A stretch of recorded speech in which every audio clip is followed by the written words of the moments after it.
తాకపోయినా మీరు బతకొచ్చు. మీ అమ్మ బతికింది, తాగకుండానే మీ అమ్మ నిన్ను కన్నది. తండ్రులు చాలా మంది పిల్లల్ని చక్కగా పోషించి పెంచి పెద్ద చేసుకున్నారు, వాళ్ళు తాగలా. తాగకుండా ఈ ప్రపంచంలో చాలా మంది బతికారు, నేటికి బతుకుతున్నారు.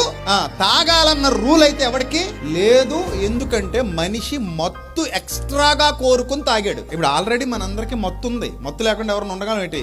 అందరికి మత్తు కావాలి, మత్తు రావాలి, మత్తు ఎక్కిపోవాలి అందరం.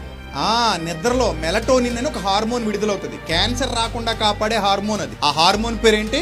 మెలటోనిన్. ఈ మెలటోనిన్ అనే హార్మోన్ ఎవరిలో అయితే ఉత్పత్తి అవుతుందో సక్రమంగా, వాళ్ళు చక్కగా టైంకి మత్తుగా నిద్రపోతారు. ఈ హార్మోన్ లోపం ఏర్పడినా, ఈ హార్మోన్ శాతం శరీరంలో తగ్గిపోయినా నిద్ర పట్టదు. అందుకే నైట్ టైం ఫోన్ చూడకూడదు అంటారు. మీరు నిద్రపోవాలనుకుంటే 2 గంటల ముందు ఫోన్ పక్కన పడేయాలి. ఫోన్ పట్టుకుని దుప్పట కప్పుకుని మరీ చూస్తున్నావు అంటే కొన్నాళ్ళకి నీ నిద్రనే ఫీజు కొట్టేద్ది. ఆ తర్వాత నువ్వు ఎంత దొల్లినా ఏం పట్టదు, నిద్ర పట్టదు. ఎందుకంటే శరీరం మెలటోనిన్ అనే హార్మోన్ ని రిలీజ్ చేయడం ఆపేస్తుంది. ఎప్పుడైతే ఆ హార్మోన్ రిలీజ్ అవ్వడం ఆపేసిందో నీకు 2 అవుతుందో 1 గంట అవుతుంటుందో 3 అవుతుంటుంది, అయినా కుక్క దొల్లటి దొలుతా ఉంటావు, నిద్ర పట్టదు. కొన్నాళ్ళకి క్యాన్సర్ రోగం కూడా వస్తుంది. ఎందుకంటే మెలటోనిన్ ఉత్పత్తి వల్ల నీ క్యాన్సర్ నియంత్రణలో ఉంటుంది. క్యాన్సర్ రాకుండా కాపాడే హార్మోన్ అది. ఇప్పుడు ఈ మత్తు మనందరం అనుభవిస్తున్నాం కదా.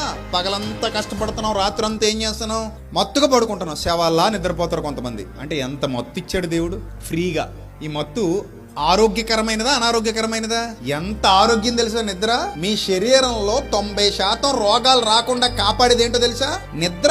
బాగా నిద్రపోయే వాళ్ళకి బీపీ రెడ్యూస్ అవుతుంది, బాగా నిద్రపోయే వాళ్ళకి షుగర్ తగ్గుద్ది, బాగా నిద్రపోయే వాళ్ళకి ఒత్తిడి తగ్గుద్ది, బాగా నిద్రపోయే వాళ్ళకి లైఫ్ స్పాన్ పెరుగుతుంది, బాగా నిద్రపోయే వాళ్ళు ఆరోగ్యంగా యంగా కనిపిస్తారు. సో నిద్ర వల్ల చాలా ప్రయోజనాలు ఉన్నాయి. అసలు మన బాడీ మొత్తం రెస్ట్ లోకి వెళ్ళి మళ్ళీ రియాక్టివేట్ అవుతుంది అనమాట మర్నాటికి. సో ఇవన్నీ అవసరమా? చక్కగా ఒళ్ళు హోనం చేసుకుని కష్టపడి వేళకి తినేసి హాయిగా మత్తులోకి వెళ్ళిపోయి పొద్దుందాకా దేవుడిచ్చిన మత్తులో తూగు.